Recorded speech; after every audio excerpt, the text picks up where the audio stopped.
Hey, welcome to the show. It is episode 3. It's took a minute to get this one out, but episode 3, Ralph Unfiltered. I'm your host, Ralph, and I have a special guest in the studio today. We have Special Forces Pete. Hey, Pete, how you doing today? Very good, very good. So, Pete, of course, the name Special Forces Pete. Pete is a retired Army. He spent his career in Special Forces. What was your MOS? What'd you do, Pete? I was a medical person, and I trained as a 18 Delta, which is Special Operations Medical, and on that I was responsible for making sure that the team members were any health issues or whatever they were taken care of. And then if we went into other countries and stuff, I was responsible for making sure that the people that we were training had adequate coverage as far as the normal ash and trash of life, and then also if there was any kind of traumatic injuries. And the way the Special Forces is set up is you have a senior aid man and a junior aid man. And initially, when I went into Special Forces, I went in as a private. I was very lucky. I was supposed to train as an 18 Delta, as an operating room technician, and spend all my time in the hospital, in the operating room, passing instruments and like that, and during the surgeries. However, after I got to Fort Sam Houston, which is the medical center for all the branches, I saw a couple of Special Forces guys, and they were wearing green berets, and I said, what does it take to be a green beret? And they said, well, you have to be 100% wool. And I thought that was kind of funny. And then they said that you have to be airborne qualified. And I said, well, I'm not really crazy about height. In fact, I'm afraid of height. Can't I just take a bus to wherever we need to go? And they thought that was funny. So I went ahead and I said, wow, this is where I want to be. Because they started telling me about it, and it seemed like a really good career path. So I went immediately to the guys that were in charge of the school, and I asked them to go through airborne operations at airborne training down at Fort Benning, Georgia. And then I started to do the jump school and then go through selection. It's not easy, man. I mean, a lot of people, they wash out of that. I've heard that many people go in and they don't come out. That's true. Most of the times when people apply for Special Forces, when they go through selection, there's a lot of different minefields, and one of them is land navigation. They expect you to be able to navigate by compass and map and to determine a pace count, which is essentially your odometer. And what you do is you walk for 100 yards, you figure out how many steps you take, and that's your count. And you're keeping track of your pace and everything while you're walking through the woods. And you're also following an azimuth, a direction on your compass, and that's either day or night. And it's very, very challenging. And if you're really good, there's some of those guys, they're just naturally tuned to the elevation and the terrain, so they can associate that with the map, and that further assists them in telling you where you're at. And the way they conduct the training, they take you in a truck. The truck is all covered. They put you out in the middle of nowhere, and you have to figure out where the hell you are. And then that's your starting point. And then what they do is they stick these metal stakes in the ground, and on the stake is the lane number, and I forget what the next point they have to go to. And if you don't find that stake, you're essentially lost. And if you're lost, you essentially fail, and you don't even make it through the land navigation course. Do they let you restart it, or are you pretty much done when you don't? The land navigation is a must-pass area, and I think it's been so long. I mean, I went through in the 70s, early, 77. And it's very challenging because you're talking about North Carolina, where when they drop trees they just leave them. So you're carrying you're carrying your weapon, you're carrying your 70-pound rucksack, you're carrying plenty of water, and your weapon doesn't have any ammunition in it. So if there's any bears or whatever, you better be a good tree climber or a good runner, neither of which is going to work with a bear. Yeah, I was never good at land. I worked for the North Carolina Forest Service for a while, and one of the training things, they give you a compass and throw you out in the woods, and I failed. It's the Special Forces, they need people. They need people that are motivated. that want to excel, that want to do more than just do a regular job and everything. And that's not demeaning any of the infantry or mortarmen or any of that stuff. They heap a whole bunch of responsibility on you. They expect you to be able to think independently and to operate independently and to be able to take charge. For example, we're a force multiplier. 12 guys are able to handle 1,000 or 1,200, something like that. I forget the numbers.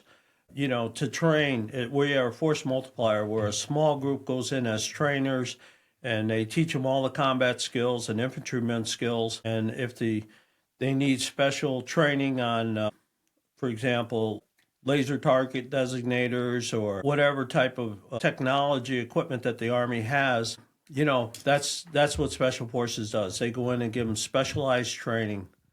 And it's really enjoyable. I talked to a few guys and let them know that you're going to be the guest for episode 3. And of course, everybody automatically, they're like, well, ask him some covert op stuff. Ask him some, some of the missions and stuff you want. Of course, you can't talk about that stuff. Even when you're retired, there's just certain things you got to kind of keep to yourself. It's called a non-disclosure agreement. When they read you on to a specific mission or whatever, or training mission into a country, they do not want you to give any specifics as far as what you did, who you were training, and all of that. Otherwise, they can come back on you. So anyone really who has a security clearance has that obligation to not spill the beans. I was really surprised about the National Guard, Air National Guard, 18-year-old or 19-year-old who was read on to a whole bunch of intelligence stuff and then decided, this occurred in Massachusetts, decided to go ahead and tell it to all his friends that were online during a gaming session or whatever. And the consequences of it are the military or the federal government goes after you, and rightfully so. When they tell you that you're getting a security clearance, you're bound to keep your mouth shut and don't talk about things that you should not be talking about, because that's what the security clearance is. They have confidence that you're a big enough man not to disclose information which you should not be doing. Yeah, some of these guys, man, they get diarrhea of the mouth, and you see it when they get out too.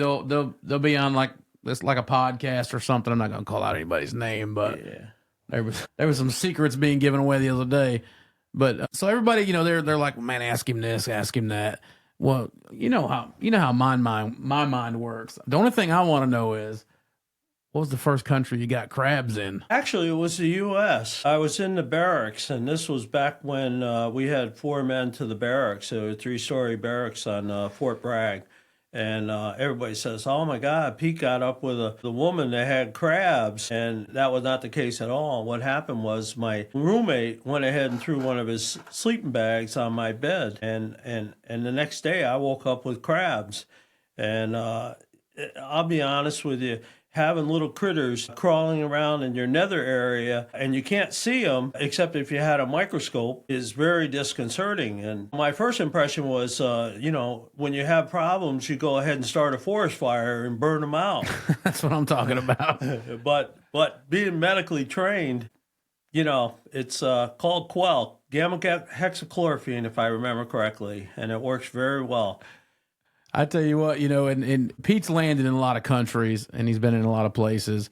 And to go all around the world and spend his whole career, 20 plus years, to catch crabs in the barracks. Well, that only happened one time. Where was it at, if you don't mind me asking? Was it here when you were here? Yes, it was at Fort Bragg. Yeah, there's a lot of that stuff.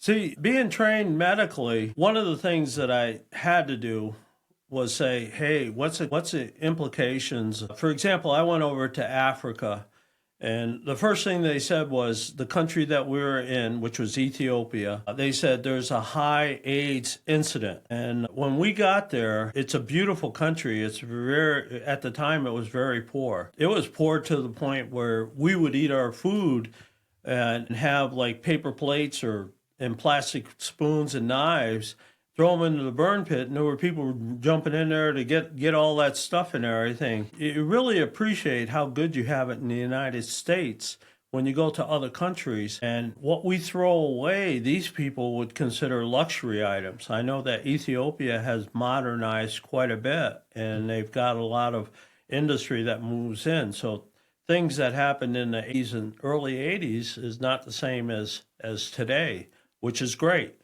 But when you see people that don't have anything and we're throwing away things that we take for granted and they're jumping in a fire pit in order to recover it, it really makes you think. I bet it was rough over there too for the soldiers because during that time, AIDS, I mean, not that it's not an issue now, but it was really bad. Well, you have 12 guys on an A team, and in this particular instance, it was only one team that was deployed to a certain area, and there's 2 medics on the team, and we would tell the guys, and it was obvious, do not have any kind of unprotected sex with anyone in country because you risk that, and you're going to bring it home, and you're going to suffer for it, health wise or whatever.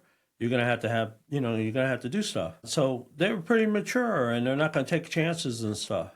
However, there was one time when our battalion went down to Texas and then we went over across the border to Juarez. Oh, shit. Mexico stories. Yes. And I was a really young guy. I never was out of New York State.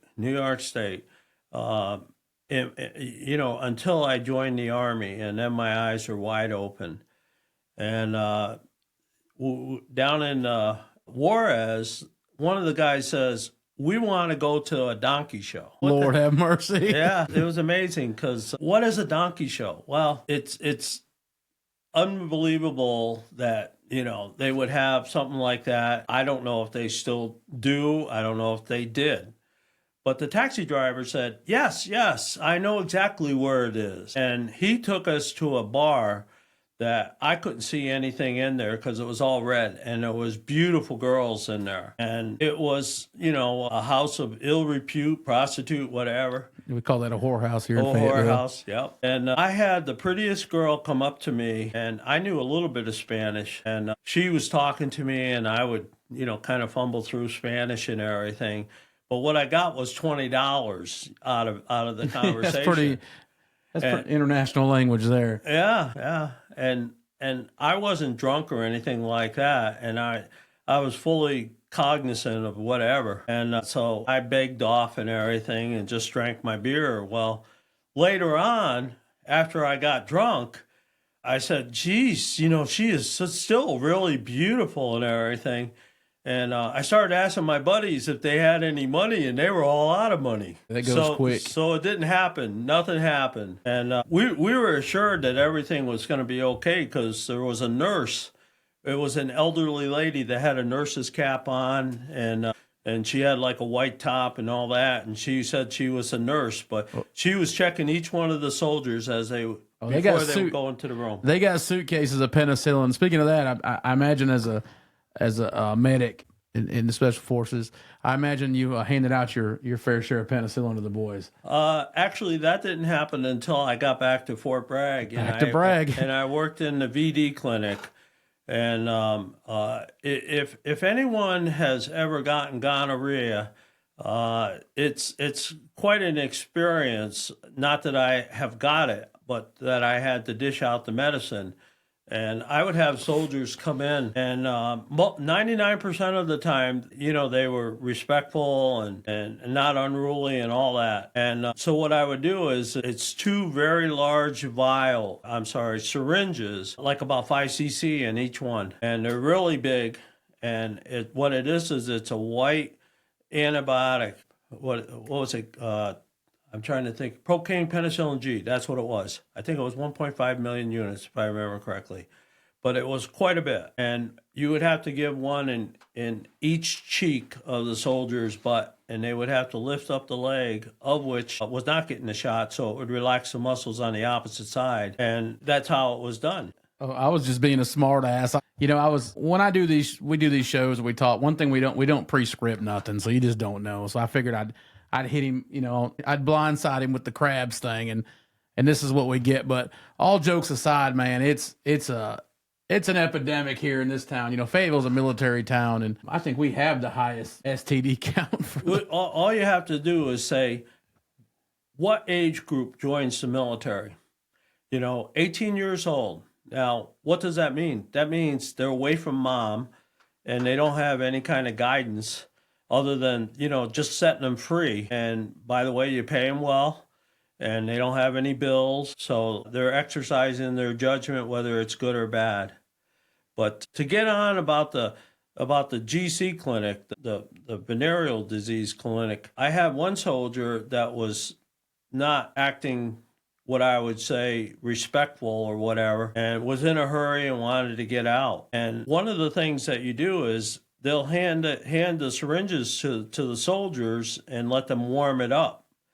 And he couldn't be bothered even to warm it up. He knew all the answers and everything. And when it came time for him to get a shot, I went ahead and went through the same procedure, ask him relax and all that. And then when I put it in, shot it into the cheek. That's a cold dose. It was, and it's like shooting a basketball up your butt. It's ridiculous. In the one way you're using the body temperature to, soften up and liquefy the stuff, and the other, but that's what he wanted. He refused to follow directions, and that's what happened. In all your years, what is some of the funniest stuff? Like, just what's a funny moment that you just remember? I know there's a lot of serious stuff. There's a lot of heartache and there's a lot of blood and guts, but just something funny. I guess when we went to Egypt and they used to conduct U.S. joint exercises with the Egyptians, and we did it with the Egyptian Special Forces, and our team detachment commander was captain, and I think the funniest thing was we had Egyptian Special Forces that was paired up with we had 4 Hummers. So they teamed up. They split it. Yeah, they split them up. And I went over to the captain's vehicle early in the morning, and there was 2 of them that were kind of, embraced and everything in their sleep. And some of the guys had asked, Captain, what are you running, a whole house here? Somebody was just talking about that. They were, as a matter of fact, it was Egypt. They were talking about that some of the soldiers kind of bunked a little closer than they should at night. Yeah. That's different. You wouldn't see it. I'm not saying you wouldn't see it. You don't see that as much in the U.S. military. It wouldn't be as acceptable. I worked in the Middle East for my entire career, with the exception of going to Alaska. But one of the things that's a real cultural shock is what we would consider not usual over there. Taboo. Well, yeah, not really taboo, but in the Middle East, if you have a friendship and if it's a member of the same sex and everything, it's not uncommon to see them holding hands and things like that. And in fact, my counterpart was doing that too with me. And I didn't try to make it obvious or whatever, but I was a very young soldier at the time and everything. But, I kind of, brushed it aside and we went on with training, and it didn't. But those are things that, like, for example. So you're not holding hands with the battle buddies, what you're saying? No. Yeah, it's kind of weird. No. I couldn't do it either. I mean, for them, it meant that he considered me a real good friend, and I worked real well with him and everything, and he kind of understood that that he respected the boundaries or whatever in that manner, and it was interesting. It was interesting. I tell you what, there's a lot of stories. I could imagine some really interesting stuff, that he just can't talk about it, and that's fine. But what we're going to do is we'll take a second here and let everybody know that this episode is being brought to you by Fort Liberty Pawn and Gun, 2908 Fort Bragg Road here in Fayetteville, North Carolina, and Hannah's Rockin' Gym, 2906 Fort Bragg Road, and we are in the Fort Liberty Pawn and Gun Studios. I'd like to give a shout out to a couple of the businesses that I found here in Fayetteville that I'm impressed with, and I'd like people who enjoy shooting at the ranges know about. Because I get this question all the time. They ask me, Pete, where's a good place to go shooting? And I've gone out, it's called Harrison Creek Gun Club. I don't receive anything from those guys. I will tell you what's nice about it. They're only open Friday and Saturday from 9 to 5. And it's run by two brothers, and they're in their 70s, and they're the really nicest guys. And they charge $20 per day, and they ask you to sign a piece of paper that tells you all about the range rules. And they have three lanes, pistol, 100-yard rifle, and then 200-yard rifle, and then also shotgun. But they have covered shooting tables, and it's going out towards White Lake. It's just a really nice time for the family.